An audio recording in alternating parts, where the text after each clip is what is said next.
시청자 여러분 안녕하십니까? 오늘 새 인물 한 분을 모셨습니다.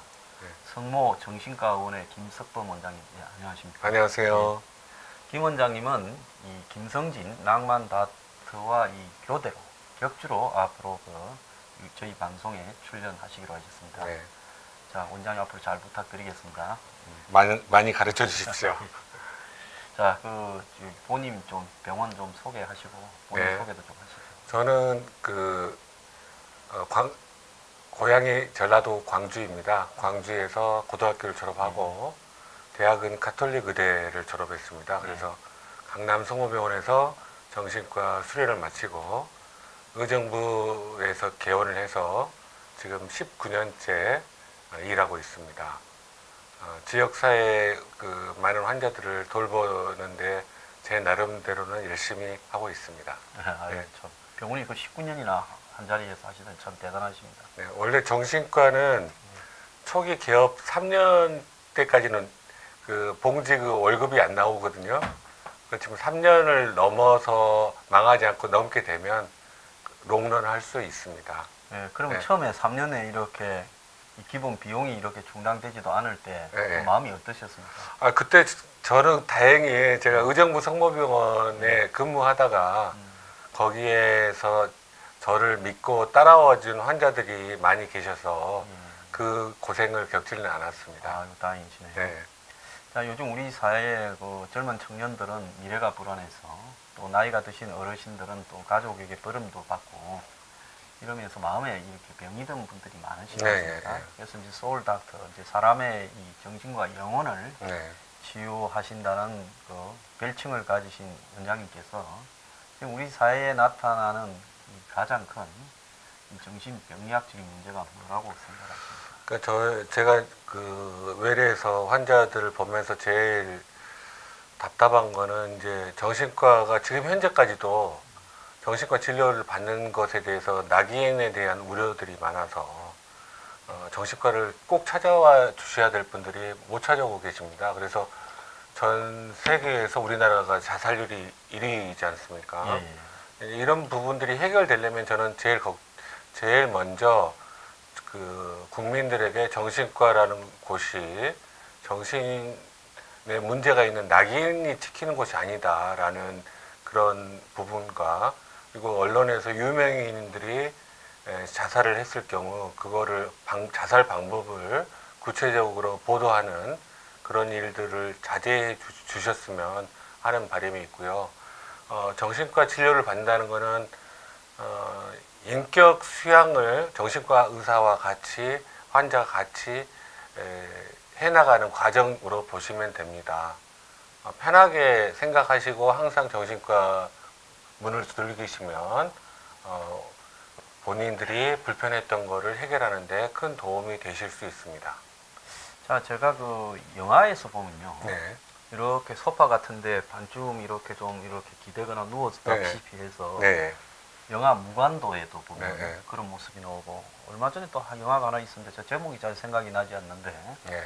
이제 쌍둥이 중에 이제 살아남은 한 여성이 겪는 어떤 정신적인 방황을 다룬 또 정신과 네. 의사하고의 관계 네. 이런 부분이 있었는데 실제로 저는 한 번도 아직 정신과에 가서 치료를 안 받아봤는데 네. 상담실이 이렇게 소파도 있고 네. 진짜 그렇습니까? 그거는 이제 예. 병원 세팅마다 틀려지는데 예. 지금 현재 정신분석 치료는 그것만 전문적으로 하시는 분들이 계십니다. 정신분석 치료 자체가 정신분석 치료 자체가 굉장히 많은 공부와 굉장히 많은 시간이 투여됨에도 불구하고 그 가격이 높기 때문에 일반 환자들이 가서 정신분석 치료를 받기는 쉽지가 않습니다. 아, 그럼 정신과 의원하고 방금 말씀하시는 그 정신분석 치료하고의 차이점을 정신과 의원에서 정신분석 치료를 그것만을 하시는 분들이 있습니다. 정신과 의사분들 중에서요. 네. 그리고 저 같은 경우는 약물 치료와 지지 정신 치료, 그러니까 그리고 비상시에 응급 상황을 넘길 수 있는 치료 이런 것들을 주로 합니다. 그러니까 제가 살고 있는 지역이 의정부라는 지역이 그 부자들이 사는 동네는 아니지 않습니까? 뭐 그래서 많으시죠. 최대한 돈이 덜 들어가면서 효율적으로 치료할 수 있는 세팅을 저는 만들었고요.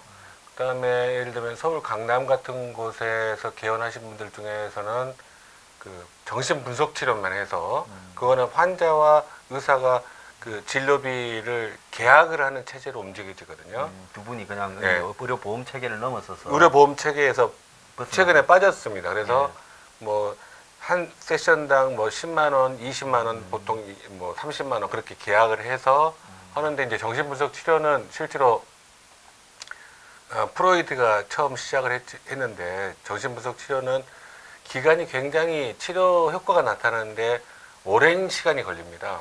그러니까 보통 4년, 5년 이상 이렇게. 그럼 그러니까 부자들만 그 받을 수 있겠네요. 그거는 이제 실제로 치료라기보다는 인격 수양하는 과정이라고 생각하시면 되죠. 자기의 문제가 어디에 있는지 그 문제를 찾아나가는 과정인 거고 저희들이 이제 저희들 같이 빠른 시간 내에 저렴한 비용으로 치료를 하려면 약물 치료와 지지정신 치료 위주로 할 수밖에 없고요. 우리 저 김석범 원장님은 그 또 이 방송을 보시는 분 중에 저야 뭐 허심탄회하게 이야기하니 고향이 강주라니까 좌팔 나왔나 이제 이렇게 생각하는 분들이 계실 거예요. 네. 그래서 그 환상을 빨리 깨트려 줘야 되는데 네. 제가 김 원장님을 어떻게 알았는가 하면 김 원장님이 어느 날 저한테 문자를 보내기 시작했어요. 네. 한 2년 네. 된 것 같아요.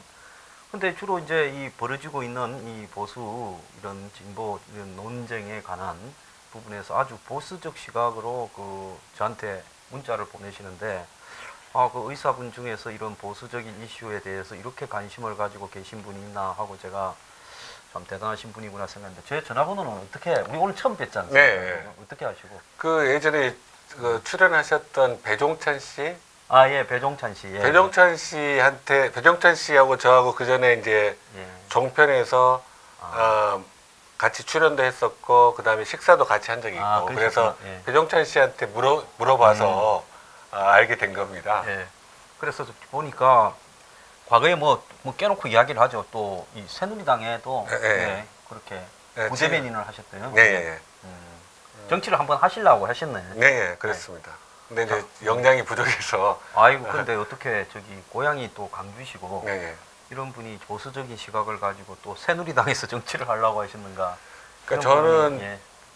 제가 이제 그 30대 중반까지는 우리나라에서 이승만 대통령과 박정희 대통령에 대해서 좌파들이 생각하는 그런 시각을 가지고 바라봤었는데 예. 그 두 분을 나이가 들면서 그 두 분에 대해 인생에 대해서 공부를 해 나가다 보니까 그분들이 안 계셨으면 지금 현재 이 나라가 존재하지 않는구나 라는 사실을 깨닫게 되면서 하나씩 좌파들의 이 이야기의 문제점들을 알아가기 시작했습니다. 그래서 주변에서 제가 정치에 입문한다고 하니까 제일 처음에는 너는 고향이 광주니까 민주당으로 가야 된다라는 분들을 이야기를 많이 들었지만 저는 새누리당이 그때 당시에 보수적인 노선을 취하고 있었고 올바른 보수 그러니까 제대로 된 보수 방향을 나아가는데 제가 도움을 줄 수 있지 않을까 하는 생각을 하고 그때 새누리당에 들어가서 활동을 하게 됐었습니다. 네, 제가 역량이 부족해서 공천을 받지는 못했습니다. 저 공천 받으려면 역량하고 관계없이 또 다른 이런 비상한 능력이 있어야 되는데 그래서 저는 옛날에는 정치권에서 뭐 운동권이었지만 정치권에서 시작했지만 정치를 저도 역량이 부족해서 정치권 근처에는 얼씬도 안 하려고 생각을 하고 지금 저도 그런 상태입니다. 예. 그래서 저희들이 좀 이 수명이 오래 편안하게 살 겁니다. 네. 함부로 보통 사람이 갈 데가 아니다라는 생각을 하고 있습니다. 그런 경험 뼈저리게 많이 했습니다. 그렇죠. 아주 타고난 정말로 이렇게 좀 타고난 보통 사람들이 가지지 않는 예를 들어서 이 얼굴에 좀 철판을 깔아야 되나. 네. 근데 그 철판 깔기가 참 쉽지가 않거든요. 네. 저는 그 정치 뭐 이런 거 입문해서 행사장에 갈 때 실력자 옆에 서가 가는 거 그런 거 진짜 못 하겠더라고요. 예. 그리고 저기서 오면 또 일어나서 저까지 가서 네. 앉아 있는데 서서 악수하는 거, 뭐 네. 이런 거 정말 못 하겠던데 그런 거 잘해야 되고 또 앉아서 밥이나 먹으면 막 듣기 좋은 소리, 그냥 입안에 네. 혀처럼 구는 네. 그런 소리도 해야 되는데 그거는 저기 유전자가 그런 유전자 되시는 분들이 네. 해야 될 것 같아요. 네. 자, 그 원장님 요즘 그 지금 문정권이 뭐 사고 치는 게 한두 개가 아니지만 네. 문재인 케어도 진짜 감당이 불가하다 했는데 네.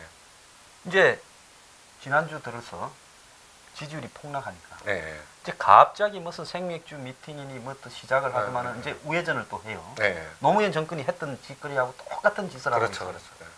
그러더만은 이제는 원격 의료 이야기하고 인터넷 은행도 네. 더 이렇게 문턱을 낮추겠다고 네. 이야기를 하고 네. 있습니다.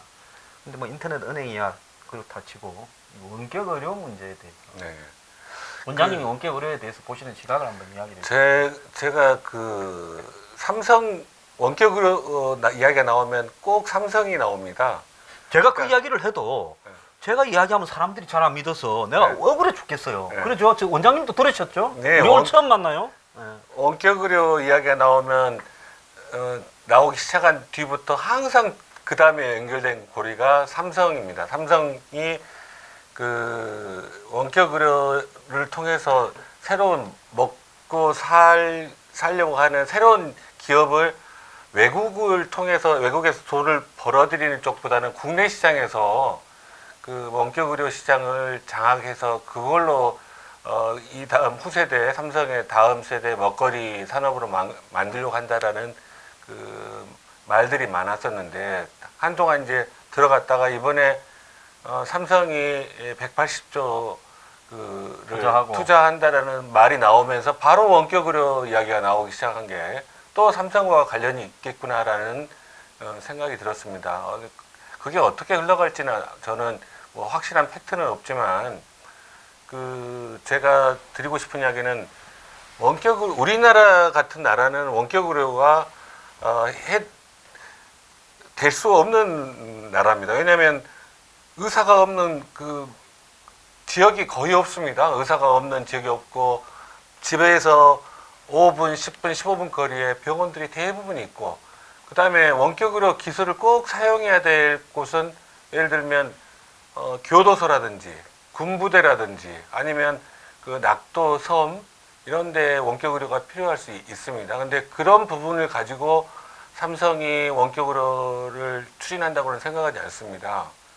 만약에 실제로 삼성이 원하는 원격 의료를 실제로 추진하게 되면 이게 대학병원, 그러니까 3차 병원들이 원격 의료 시장의 메인 그 주력 부대로 등장하면서 그 개인 병원, 쉽게 얘기하면 동네 병원들이 다 몰락하게 되는 코스로 가게 되는 거거든요. 그러면 제일 처음에 당장은 그 대학병원을 이용하시는 분들, 예를 들면 대학병원에 수술하고 그분들이 뭐 KTX를 타고 지방에서 서울 올라왔다 갔다 하면서 불편하셨던 분들은 원격 의료를 통해서 당장은 혜택을 볼 수 있지만 나중에 주변에서 급하게 빨리빨리 해결해야 될 일들은 해결이 안 되는 상황이 됩니다. 왜냐하면 인프라가 다 없어져 버리게 되니까.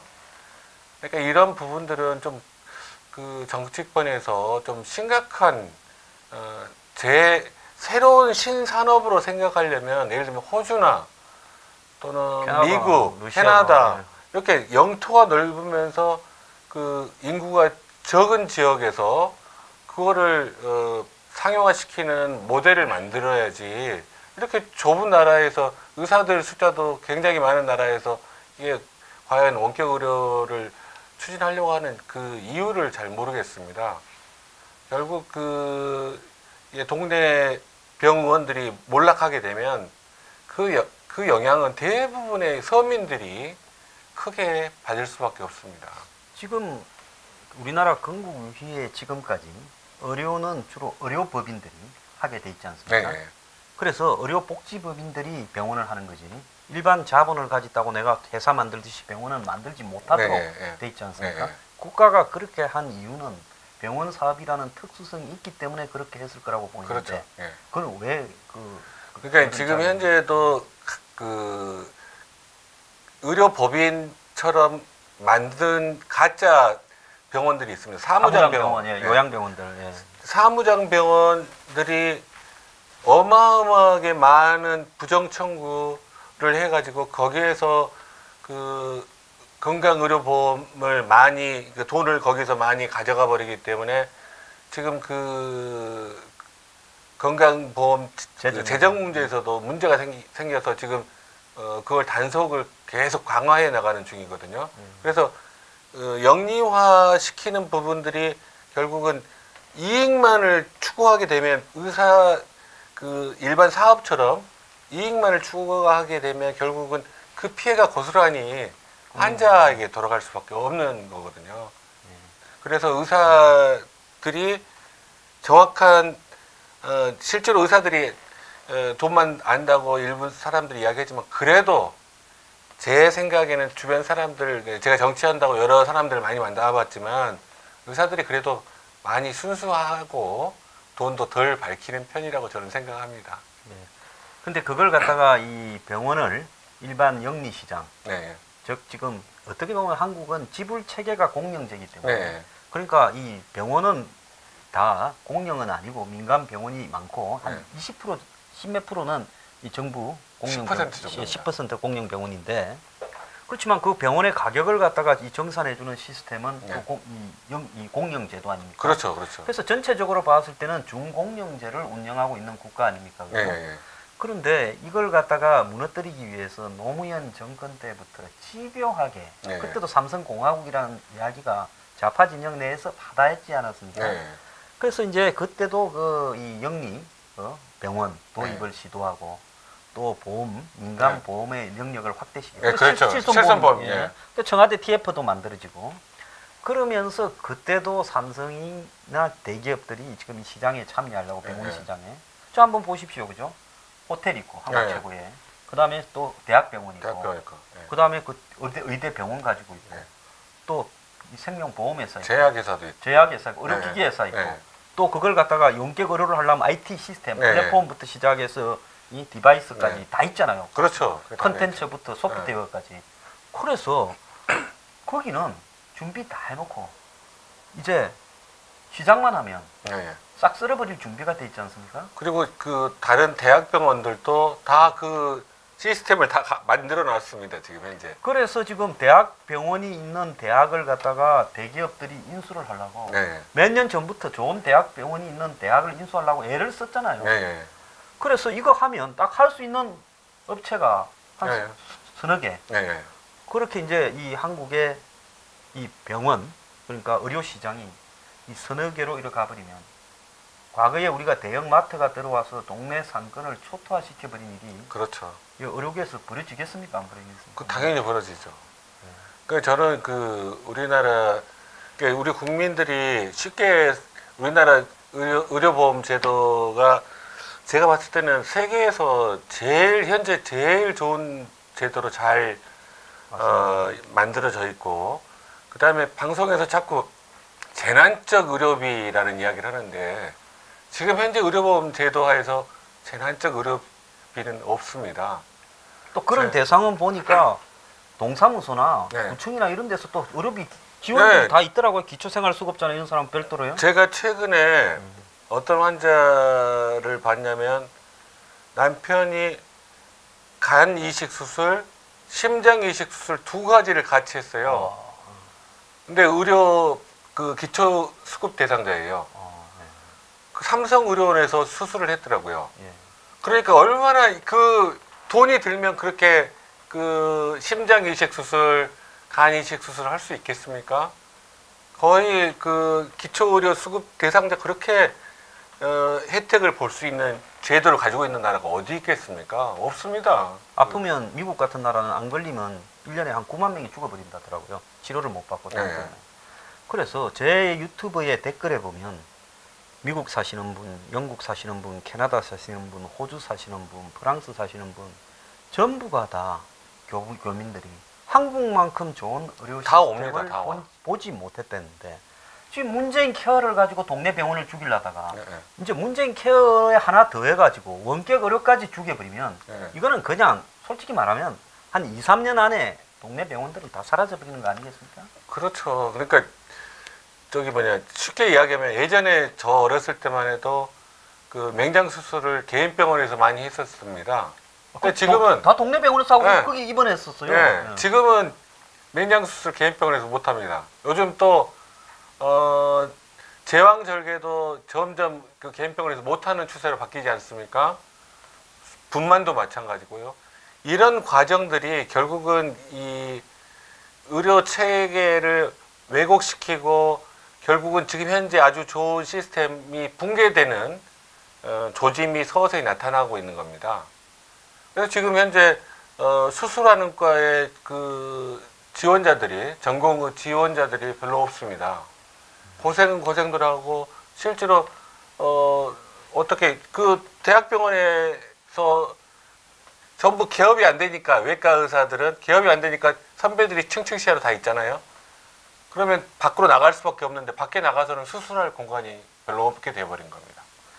자, 그래서 이런 조짐들이 집요하게 노무현 정권 때 하려다가 일부만 관철되고 안 되니까 이명박 정권에 시도하다가 특히 박근혜 정권 때 이 큰 대학병원이나 이런 데 밑에 영리회사를 많이 만들었습니다. 많이 만들어가. 네. 이제 한 1, 20% 이렇게 이 의료 영리화를 추구하다가 이제 문 정권이 정권 잡고는 마치 국민들을 위해서 문재인 케어한다고 큰 소리 치더니만 지지율 폭락되니까 이제 인도에서 이재용 부회장하고 만나서 네. 악수하고 180조 투자한다고 네. 뭐 삼성 바이오로직스 네. 그 대표적인 거 아닙니까? 네, 그렇죠. 이런 거 딱 이 상패 대상이 될 수 있는 걸 풀어줘 버리고 그 다음에 착수한 게 원격으로 하겠다고 딱. 네. 그래서 솔직히 우리끼리 깨놓고 하자면 제가 삼성을 비난하고자 하는 이런 의도는 전혀 없어요.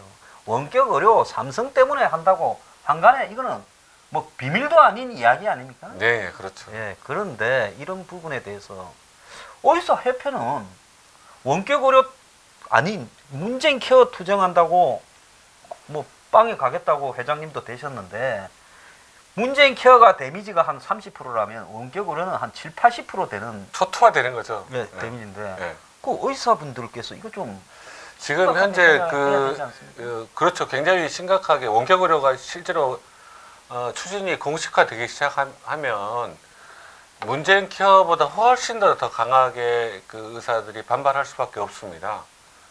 아마 원격 의료가 되게 되면 아마 약사에서도 약도 택배로 보낸다. 예, 그렇게 되니까 약사에서도 엄청 크게 반발을 하게 될 거고. 근데 중요한 건 그게 과연 국민들에게 도움이 되느냐.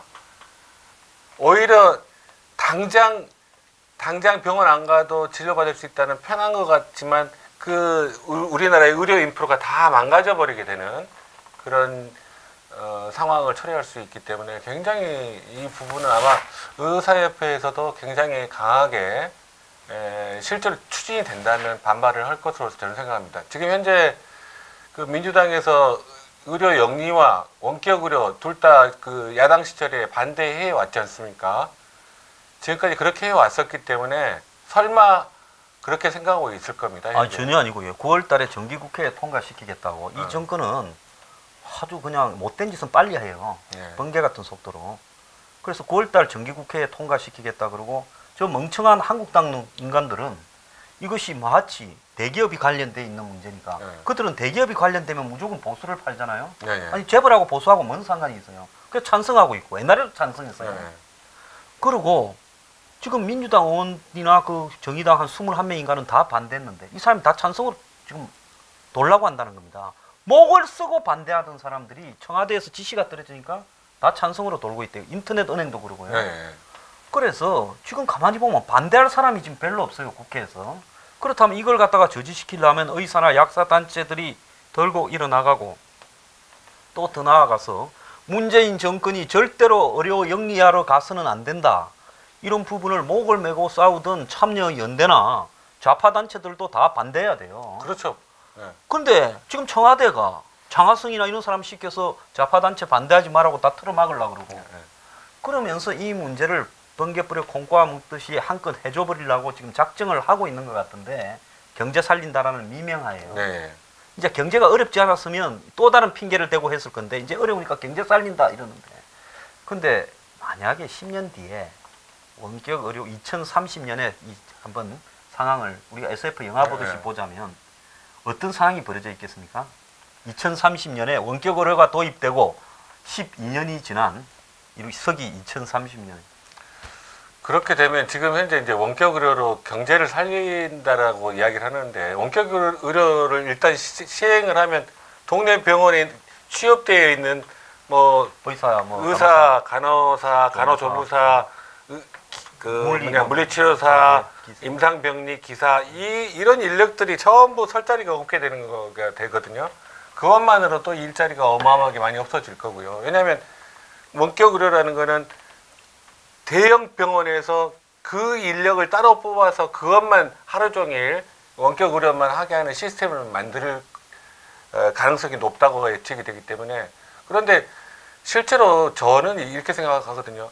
IT 기술이 아무리 발전하고 그런다고 해도 실제로 의사를 만나는 거하고는 분명한 차이는 분명히 있습니다. 그리고 직관적으로 느낌이란 것도 존재하고요. 근데 그런 부분들이 다 빠지게 되고 그냥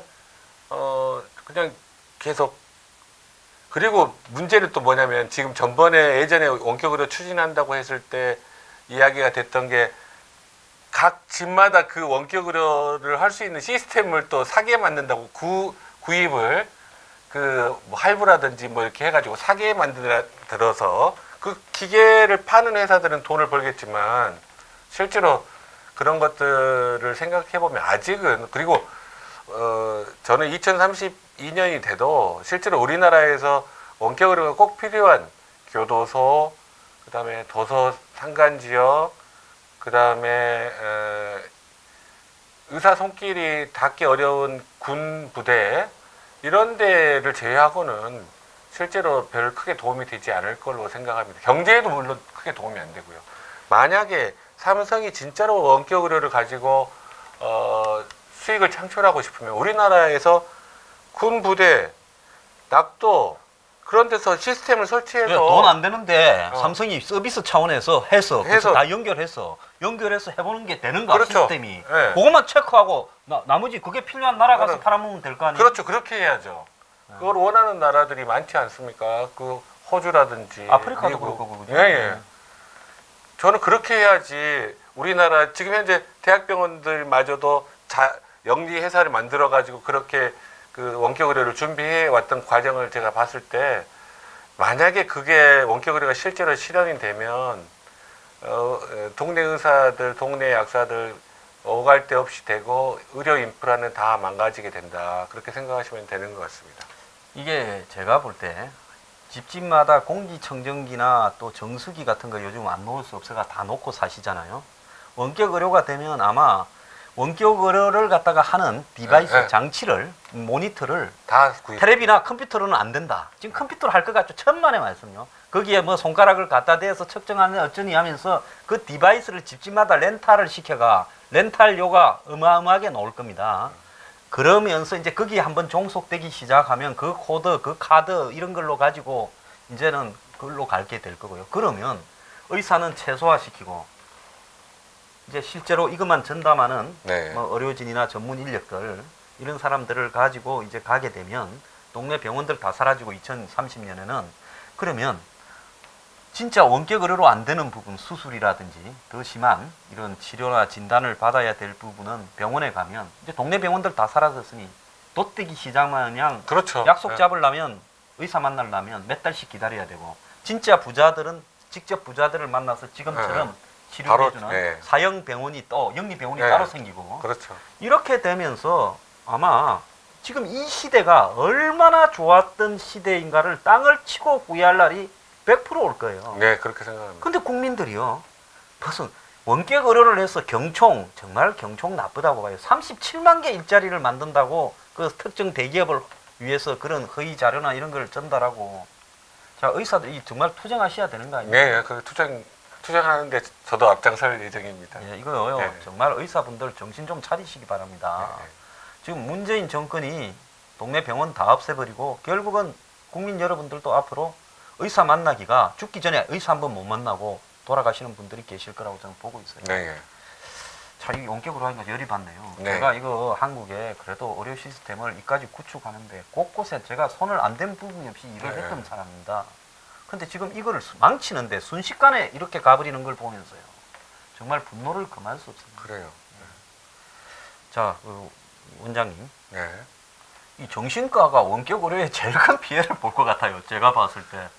제 생각은 제 어떤 분들 그렇게 이야기를 하시는 분들이 있는데 오히려 제 생각에는 정신과는 원격 의료로부터 피해를 덜 받지 않을까라는 생각도 합니다. 왜냐하면 그러니까 직접 환자랑 만나는 것과 모니터를 통해서 만나는 게 사람과 사람 사이 교감되는 게 아주 화질이 좋은 거를 통해서 만나더라도 그게 틀립니다.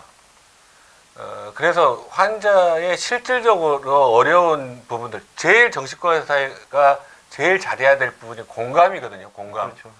근데 공감이 이 디지털 미디어를 통해서 공감 전달하기 되고 받고 하기가 쉽지가 않습니다. 삼성이 좀 이따가 3D 홀로그램을 만들어서 네. 입체 의사가 화면에서 탁 튀어나와가지고 이거 하려고 그렇게까지 공감이 똑같이 전달되는 거는 앞으로 한참 멀지 않았나 그렇게 생각이 들고요. 제 판단은 그렇습니다. 어떤 의사분들은 정신과 의사분들은 오히려 우리 황 소장님 말씀하신 것처럼 정신과 의사가 굉장히 피해를 빨리 보지 않게 되겠나 그런 이야기를 하시는 분도 계십니다. 예, 이거는 그거하고 똑같은 것 같아요. 미래 사회에서 마지막까지 살아남을 로봇이나 AI가 됐을 때 직업이 뭐냐고 이렇게 보니까 애 돌보는 직업. 그게 뭐겠습니까? 공감이잖아요. 네. 아무리 로봇이나 AI가 애를 보고 기저귀 치우고 애한테 뭐 우유 먹이고 하더라도 여기서 중요한 그렇죠. 거는 공감이죠. 네. 우리가 집에서 개를 키울 때 그 개를 좋아하는 거는 공감이 되기 때문에 좋아하지. 개 로봇을 뭐 만들려면 그거 못 만들겠습니까? 그죠? 그렇죠. 그렇죠. 그럼 개 로봇은 똥도 안 사고 사료도 뭐 안 먹고 물 줄 필요도 없고 혼자 놔놓고 밖에 갔다 와도 아무 부담도 안 느끼지는데 그게 안 되는 거는 공감 아니겠습니까? 그렇죠. 그래서 원예사 같은 인간의 창조적인 의식이 필요한 부분 또 병원의 이 상담이나 이런 기능은 끝까지 남을 거라고 그게 남을 하고 그런 있습니다. 생각이 듭니다. 저도. 오늘 그 일부에서 네. 지금 원격 의료를 중심으로 해서 이야기를 좀 나눠봤는데요. 네. 지금 이 원격 의료에 대한 문정권에 지금 이 밀어붙이기가 네. 문재인 케어처럼 뭐 장기간에 이 가격을 협상하면서 가는 게 아니라 국회에서 법을 통과시켜서 9월달에 끝내려고 하고 있어요. 그래서 지금 국회 구조를 보면 아까 말한 대로 한국당이 찬성을 하고 보수 쪽에서 찬성을 하고 그 다음에 민주당 쪽에서 전원이 반대하던 원격 의료를 지금 청와대가 누르니까 다 돌고 있다는 거예요. 네. 그러면 이거 반대할 국회의원이 지금 별로 없어요. 그러면 의사나 약사가 솔직히 국회에 가서 다 들어 누워야 되고 국민들 앞에 이 위험성을 좀 알려야 되는데 그렇죠. 원장님 좀 의사 협회 한 말씀 좀 해주십시오. 최대집 회장 요즘 어디가 계셔요? 잘 아시죠? 네. 아마 우리 최대집 회장이 만약에 이제 이 부분에 대한 준비도 지금 하고 있을 거라고 저는 생각하는데요. 문재인 케어도 굉장히 큰 문제지만 원격 의료가 실제로 정책이 추진된다면 무엇보다도 더 강하게 결사 반대를 해야 될 거라고 저는 생각합니다. 최대집 회장님 지금 조금 여러 가지 의료 현실에 대해서 여러 가지 것들을 다 파악을 잘 하셨으니까 앞으로 전면에 나서서 잘 투쟁해 주시리라 믿습니다. 예. 최 회장님 머리는 다 길었었는가 모르겠는데 또 깎아야 될 일이 생긴 것 같습니다. 오늘 일부 감사합니다. 네, 감사합니다.